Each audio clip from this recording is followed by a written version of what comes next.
Good morning students. मैं doctor Anupama Ujjwal, assistant professor government law college Sirohi. आज हम एलएलबी फर्स्ट ईयर में सब्जेक्ट हिंदू लॉ और टॉपिक अडॉप्शन करेंगे। अडॉप्शन का आज अपना तीसरा और लास्ट पार्ट है।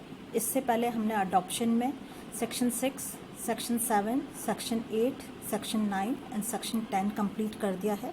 आज हम सेक्शन 11 और सेक्शन 12 करेंगे। सेक्शन 6 जो था वो था वैध दत्तक के लिए क्या क्या आवश्यक शर्तें हैं, वो हमने कर लिया था। सेक्शन 7 और 8 था दत्तक लेने के लिए कौन व्यक्ति सक्षम है। फिर सेक्शन 9 था दत्तक देने के लिए कौन व्यक्ति सक्षम है। और सेक्शन 10 जो था वो था आपका दत्तक में जाने वाले बच्चे की सक्षमता। आज हम सेक्शन 11 करेंगे। सेक्शन 11 जो है आपका संबंधित है the Hindu adoption and maintenance act. Section 11 जो है आपका रिलेटेड है other conditions for the valid adoption. वैध दत्तक की अन्य आवश्यक शर्तें कौन कौन सी होती है उनके बारे में section 11 Hindu adoption and maintenance act 1956 में बताया गया है। In every adoption the following conditions must be applied with. जो सेक्शन 11 कहता है वो ये कहता है कि प्रत्येक अडॉप्शन में ये नीचे लिखी जो शर्तें हैं उनका पालन करना जरूरी होता है।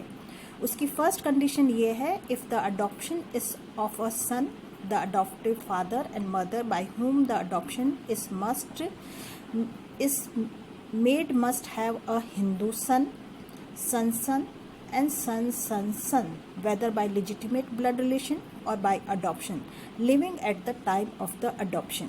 सेक्शन 11 की सब क्लॉज 1 में जो शर्त निर्धारित की गई है वो ये कहता है कि अगर कोई भी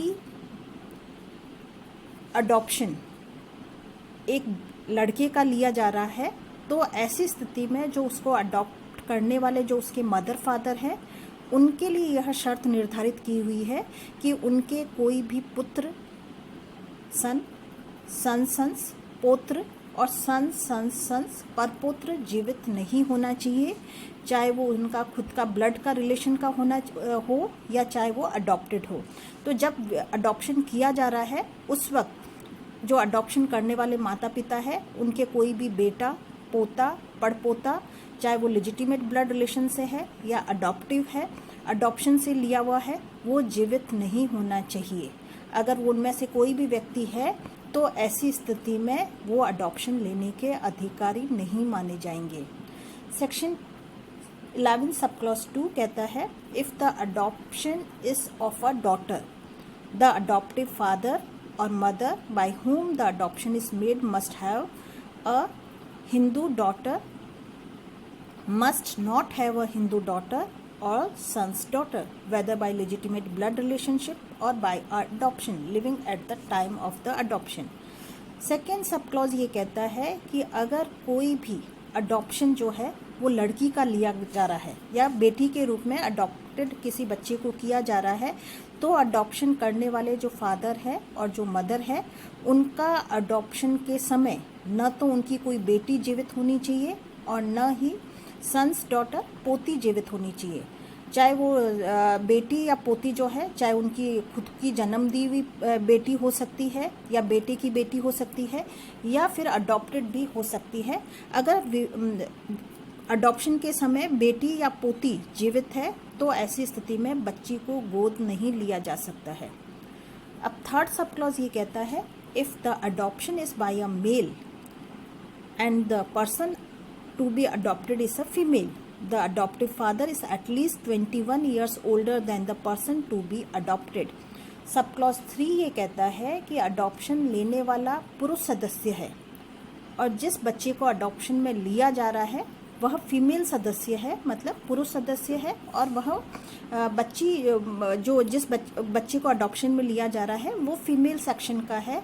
तो ऐसी स्थिति में अडॉप्टिव फादर जो है और जो अडॉप्टिव बच्चा है उनके बीच में एज डिफरेंस जो है वह 21 वर्ष का होना अनिवार्य माना जाता है। तो अगर कोई भी मेल मेंबर के द्वारा फीमेल बच्ची को अडॉप्शन में लिया जा रहा है तो ऐसी स्थिति में उनके बीच में आयु का अंतर 21 वर्ष निर्धारित किया गया है। Section sub clause 4 11 sub clause 4 ये कहता है, if the adoption is by a female and the person to be adopted is a male, the adoptive mother is at least 21 years older than a person to be adopted. अगर कोई भी महिला के द्वारा adoption लिया जा रहा है और जिस बच्चे को अडॉप्शन में लिया जा रहा है वह पुरुष या मेल है, तो ऐसी स्थिति में अडॉप्टिव मदर उस बच्चे से 21 वर्ष का अंतर होना 21 वर्ष का दोनों की आयु में अंतर होना अनिवार्य माना जाता है। तो सेक्शन 11 सब क्लॉज 4 ये कहता है कि अगर फीमेल के द्वारा अडॉप्शन लिया जा रहा है और जिस बच्चे को अडॉप्शन में लिया जा रहा है वह मेल है, तो ऐसी स्थिति में अडॉप्टिव जो मदर है, अडॉप्शन लेने वाली जो माँ है और जिसको अडॉप्शन में लिया जा रहा है, उन दोनों के बीच में 21 वर्ष का अंतर अनिवार्य माना जाता है। फिर है sub clause 5, the same child may not be adopted simultaneously by 2 or more persons. अगर किसी भी बच्चे को अडॉप्शन में लिया जा रहा है तो ऐसी स्थिति में एक ही समय में 2 या 2 से अधिक व्यक्तियों के द्वारा उस बच्चे को जॉइंटली अडॉप्शन में नहीं लिया जा सकता है। कि 2 व्यक्ति मिलकर किसी एक बच्चे को अडॉप्ट कर रहे हैं या 2 से अधिक व्यक्ति मिलकर अगर एक बच्चे को अडॉप्ट कर रहे हैं तो अडॉप्शन वैलिड नहीं माना जाएगा। अडॉप्शन एक ही व्यक्ति लेगा, दोनों जॉइंटली अडॉप्शन नहीं ले सकते हैं। जैसे अगर हस्बैंड वाइफ के द्वारा किसी भी बच्चे को अडॉप्शन में लिया जा रहा है तो अडॉप्शन जो है फादर के द्वारा लिया जाएगा, मदर केवल कंसेंट देगी। अगर फादर जीवित नहीं है या उसे अयोग्य घोषित कर दिया गया है तो मदर सेपरेटली अपने लिए अडॉप्शन लेने की अधिकारी मानी जाती है। तो ऐसी स्थिति में कोई भी 2 सदस्य मिलकर जॉइंटली किसी भी बच्चे को अडॉप्शन में नहीं ले सकते हैं। फिर है सब क्लॉज 6, 11 सब क्लॉज 6 कहता है the child to be adopted must be actually given and taken in adoption by the parents or guardians concern or under their authority which with intent to transfer the child from the family of its birth, one, or in the case of the adopted child or child whose parents is not known from the place or family where it has been brought up to the family to its adoption. Section 7 ये कहता है कि जब किसी भी बच्चे को adoption में लिया जा रहा है तो अडॉप्शन एक्चुअल होना चाहिए। इसका तात्पर्य यह है कि जिस परिवार से बच्चे को अडॉप्शन में लिया जा रहा है और जिस परिवार के द्वारा उस बच्चे को अडॉप्ट किया जा रहा है, तो ऐसी स्थिति में अडॉप्शन लेने वाला जो दत्तक लेने वाला जो व्यक्ति है उसे उस बच्चे को उस परिवार से जहां उसका जन्म हुआ है वहां से ट्रांसफ़र, उसको वहां से उस परिवार में ट्रांसफ़र करना जरूरी माना जाता है जहां उसका अडॉप्शन लिया जा रहा है। तो ऐसी स्थिति में जब तक बच्चे का ट्रांसफ़र नहीं हो जाएगा तब तक अडॉप्शन जो है वैलिड नहीं माना जाएगा। तो ऐसी स्थिति में जिस परिवार में उस बच्चे का जन्म हुआ है उस परिवार से उस परिवार में जिसने उस बच्चे को अडॉप्शन में लिया है वहाँ उस बच्चे का ट्रांसफ़र या वहाँ पर उसका ट्रांसफ़र होना ज़रूरी माना जाता है, तभी अडॉप्शन जो है वैलिड माना जाएगा। तो हमने सेक्शन 11 देखा, उसमें 6 शर्तें हैं। पहली शर्त ये कहती है कि अगर कोई हिंदू व्यक्ति अपने लिए अडॉप्शन में पुत्र लेना चाहता है तो ऐसी स्थिति में उनके परिवार में कोई पुत्र, पौत्र, परपौत्र नहीं होना चाहिए, चाहे वो लेजिटिमेट ब्लड रिलेशन से है या अडॉप्टेड है। सेकंड कंडीशन ये कहता है कि अगर कोई हिंदू व्यक्ति पुत्री गोद लेना चाहता है तो ऐसी स्थिति में उनके परिवार में बेटी या पोती जीवित नहीं होनी चाहिए। थर्ड कंडीशन ये कहता है कि अगर कोई भी हिंदू मेल मेंबर फीमेल बच्चे को अडॉप्ट कर रहा है तो उनके बीच में आयु का अंतर 21 वर्ष का होना जरूरी है। कंडीशन नंबर 4 ये कहती है कि अगर कोई भी फीमेल हिंदू जो है वह अडॉप्शन में मेल मेंबर को ले रही है तो उनके बीच में भी अंतर 21 वर्ष का होना चाहिए। फिफ्थ कंडीशन ये कहती है कि अगर कोई भी बच्चा अडॉप्शन में लिया जा रहा है तो 2 या 2 से अधिक व्यक्ति जॉइंटली उसको अडॉप्शन में नहीं ले सकते हैं। और सिक्स्थ कंडीशन ये कहती है कि अगर किसी भी बच्चे का अडॉप्शन लिया गया है तो जन्म लेने वाले परिवार से अडॉप्शन लेने वाले परिवार में उसका ट्रांसफ़र होना अनिवार्य माना जाता है। अब है सेक्शन 12। सेक्शन 12 जो है वो कहता है इफ़ेक्ट्स ऑफ अडॉप्शन। अडॉप्शन लेने के पश्चात उसके क्या प्रभाव होते हैं, इसके बारे में सेक्शन 12 बताता है। सेक्शन 12 ये कहता है an adopted child shall be deemed to be the child of his or her adoptive father and mother for all the purposes which effect from the date of the adoption. मतलब ये condition ये कहती है कि जिस दिन बच्चे का अडॉप्शन हुआ है उस दिन वह अडॉप्टेड जो उसको अडॉप्शन करने वाले जो उसके फादर है या मदर है उनके सभी पर्पस के लिए वह बच्चा उनका माना जाएगा, ऐसा माना जाएगा जैसे उनके परिवार में उस दिन उस बच्चे का जन्म हुआ है। And from such a date all the ties of the child in family of his or her birth shall be deemed to be served and replaced by those created by the adoption in adoptive family।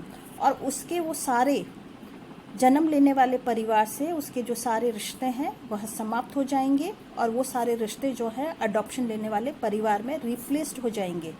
तो ऐसे, परंतु उसमें ये कहा गया है कि adoption लेने के पश्चात भी दो चीज़ें ऐसी है जो परिवर्तित नहीं होती है। उसमें फर्स्ट कंडीशन ये कहता है कि the child can not marry any person whom he or she could not have married if he or she had continued in the family of his or her birth। First condition ये कहता है कि जिस परिवार में बच्चे का जन्म हुआ है वह अडॉप्शन में अगर दे दिया गया है, अडॉप्शन देने के पश्चात भी वह उस परिवार में किसी भी प्रकार का वैवाहिक संबंध स्थापित नहीं कर सकता है, जिसमें अगर उसका अडॉप्शन नहीं हुआ होता तो वह उस परिवार में नहीं कर सकता था। तो ऐसी स्थिति में अगर लड़का या लड़की का जो अडॉप्शन हुआ है उसका विवाह उस परिवार में किसी भी संबंधियों में नहीं हो सकता है, चाहे वो प्रोहिबिटेड रिलेशंस के अंतर्गत आते हैं चाहे वो सपिन रिलेशंस के अंतर्गत आते हैं, उनमें वह विवाह नहीं कर सकता है जन्म देने वाले परिवार में। फिर सेकंड है any property which wasted in the adopted child before the adoption shall continue to waste in such a person subject to the obligation if any attaching to the ownership of such property including the obligation to maintain relatives in the family of his or her birth। अगर कोई भी संपत्ति adoption में जाने से पहले उस बच्चे के हित में हस्तांतरित कर दी गई है तो ऐसी स्थिति में वह बच्चा उस प्रॉपर्टी को प्राप्त करने का अधिकारी माना जाएगा। उसी के साथ अगर प्रॉपर्टी के ट्रांसफ़र के साथ ही उस प्रॉपर्टी के साथ यह ऑब्लिगेशन भी है कि वह जो प्रॉपर्टी उसे प्रदान की जा रही है या ऑनरशिप प्रदान की गई है उसके साथ उसका ऑब्लिगेशन है कि वह उनके रिलेटिव्स को भी मेंटेन करे, भरण पोषण प्रदान करे बर्थ लेने वाले परिवार में। तो ऐसी स्थिति में उसकी यह रिस्पॉन्सिबिलिटी मानी जाती है कि वह उन ऑब्लिगेशंस को भी फॉलो करने के लिए बाध्यकारी माना जाएगा। तो ऐसी स्थिति में दो चीज़ें इम्पॉर्टेंट है।